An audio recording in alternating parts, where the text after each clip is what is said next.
ఈ కోర్స్ లో దూరం పెరుగుతూ 5 టార్గెట్లున్నాయి. మొదట 3 టార్గెట్లు కొట్టిన ఆటగాడు తన టీం కి 1 పాయింట్ సంపాదిస్తాడు. నువ్వు నిజంగానే ఈ గోల్ఫ్ రోబోట్ ని ఓడించగలనుకుంటున్నావా? తెలియదు, ఇది నిజంగా కష్టంగా ఉంది. ఇది పోటీ కాదు, మేము గ్రంటను తిరిగి ఫ్రంట్ హౌస్ కి పంపిస్తాం. వావ్, ఆల్ రైట్, ఇది వ్యక్తిగత స్థాయికి వెళుతుంది అనిపిస్తుంది. సరే మొదటి షాట్ బేబీ. స్టార్ట్ చేద్దాం చాండ్లర్. ఓ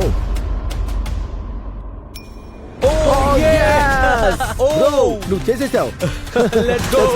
ఎవరైనా ఊహిస్తారా? Let's go. రోబోట్ నీ టర్న్. సెట్ చేయి మాస్ట్. ఇదంతా అయిపోతుంది. నేను మనుషుల విశ్వాసాన్ని పెంచుతాను, ఆ తర్వాత ఒకేసారి కూలదీస్తాను. చూస్తూ ఉండు గ్రాంట్.